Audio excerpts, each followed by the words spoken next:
The TenGens, Chanosa Comics, LuZanto Chanosa Novels, the TenGens, 10 generations worth of superheroes.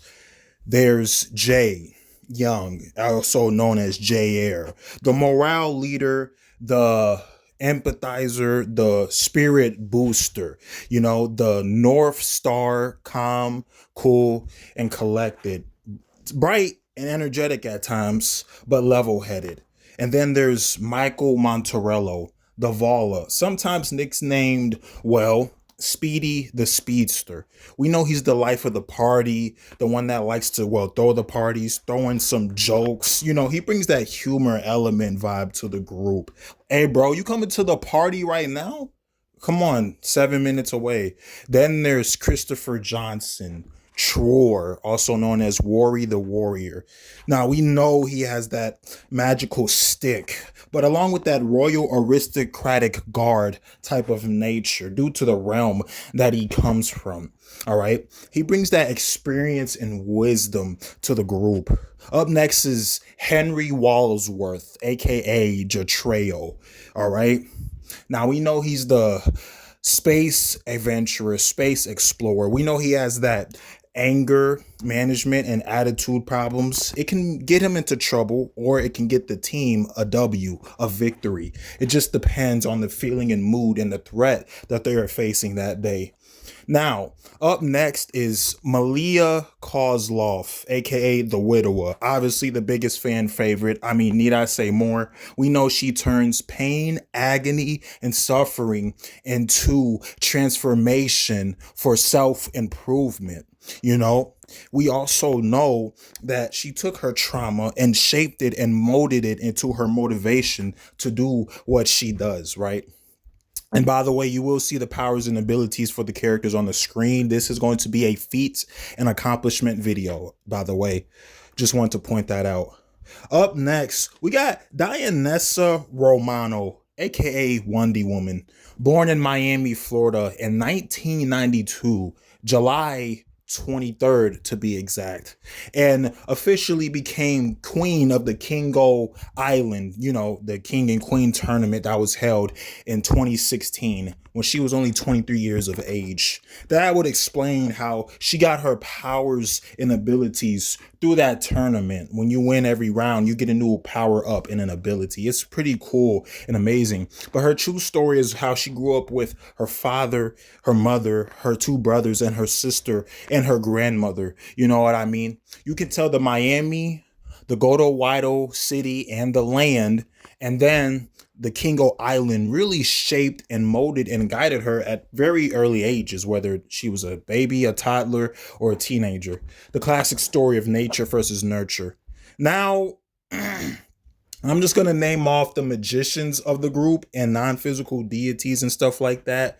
But first, before I do that, we got to do Haley, Prisha, Victoria, and Alia. Now, they're with Jay. If you've seen the other videos, you can go check them out and stuff like that. But Haley is normally by Jay's side at all times and stuff like this. So, and it also helps that his girlfriend Prisha is there. Now, we have Stefan Velta, aka Dr. Velta, a former drug addict and homeless man on the streets of Connecticut. But due to his stepmother, Laura Velta, taking him under her wing and showing him magic and sorcery and mysticism for over 12 years, he finally became the Triple M, the Master Magic Mage. So that's his story. James Donovan. We also know that James Donovan, before he had magic, he was from Los Angeles.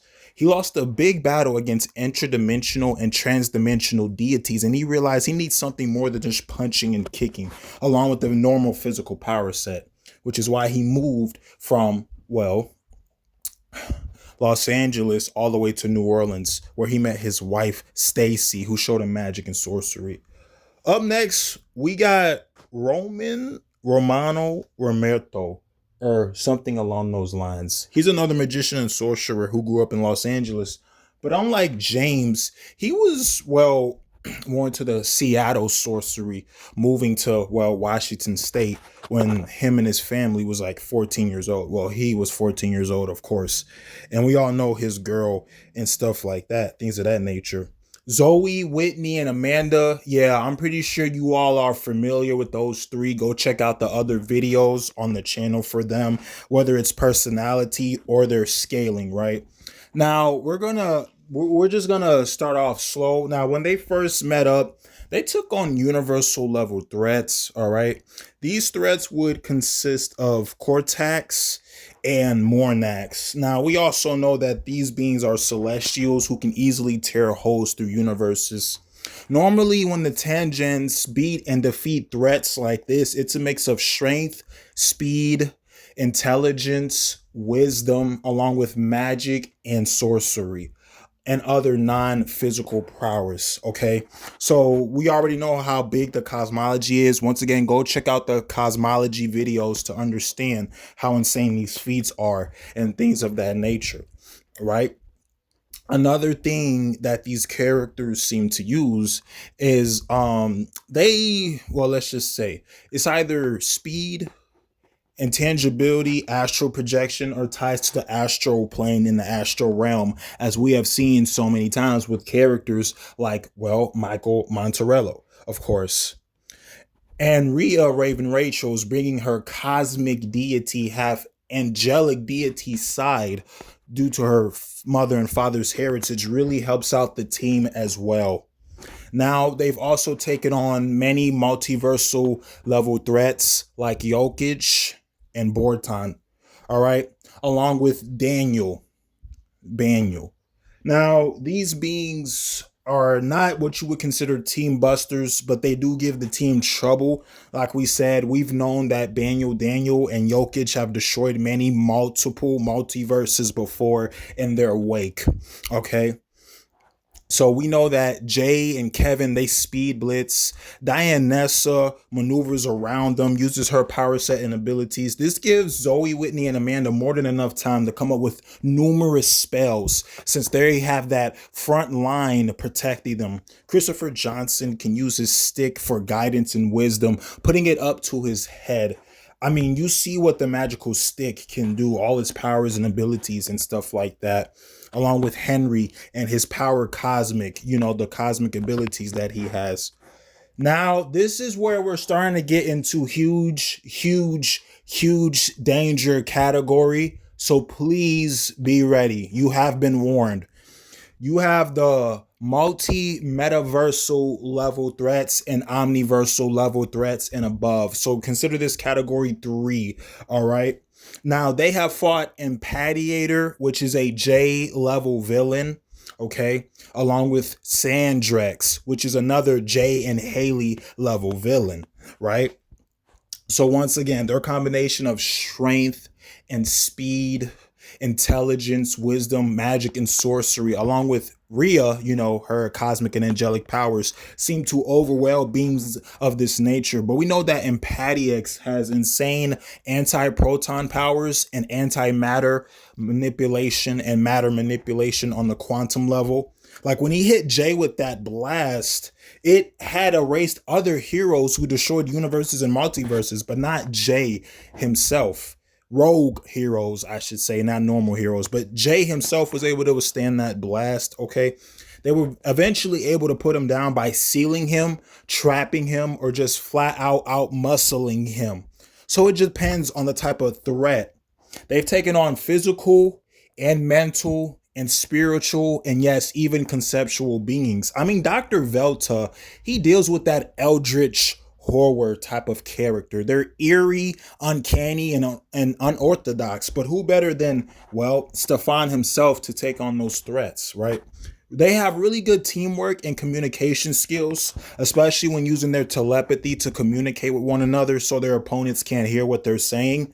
That's really good right there. Everyone on this team in some shape or form has telepathy, unless you're counting like Victoria and Alia. But that's still pretty good. Up next is the omniversal level threat and above. Yeah, I'm pretty sure you already know who I'm going to talk about, but Darkos. one of the many dark manifestations of evil and bad. Okay, we know that Darkos was able to chain the omniverse. He was able to keep up with Michael and Jay as they were running away. His dark beams pass your body and into your soul, making your soul dark and tainted. We know Jay was able to resist it along with Stefan and Malia, but you need strong willpower and determination mixed with grit in order to overcome it. We even seen Wonder Woman block it out with her white conceptual lasers that she shoots out of her eyes, along with her blue conceptual. Well, I'm sorry. The dark blue that she shoots out of her eyes is spiritual, but the white lasers that she shoots out of her eyes is, well, conceptual. The red lasers is hot or blunt force, flying massively faster than light, but then the light blue lasers that Wonder Woman shoots out of her eyes, well, it freezes you. It's like ice. You know what I mean? It can go to absolute zero.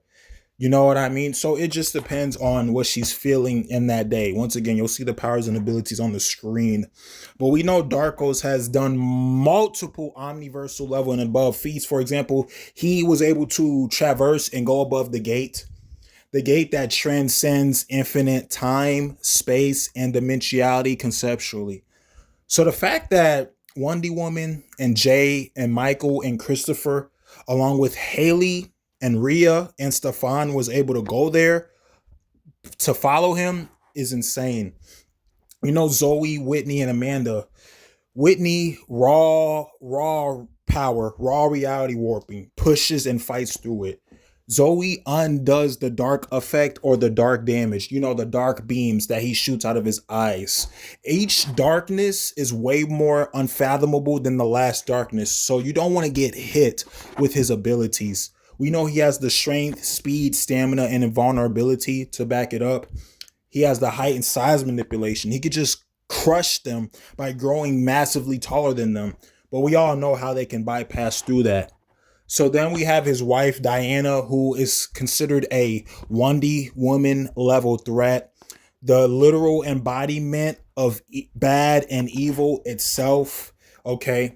We know that she has defeated her husband Darkos before, so she scales above. And remember, he chained the Omniverse. He tanked a bomb that could rip existence, the Omniverse, in half. So the fact that she was able to harm him shows you how powerful she is. When Darkos and Diana, they mix their reality warping together, I mean, it pretty much takes Rhea going crazy against them. Now, Rhea herself has fought against the Sector, who's the literal manifestation of Ra-On's anger, justice, and fairness. We know that Sector can take on multiple angel and angelic level threats. So Rhea, the fact that she stalemated him the first time, but then beat him the second time, right?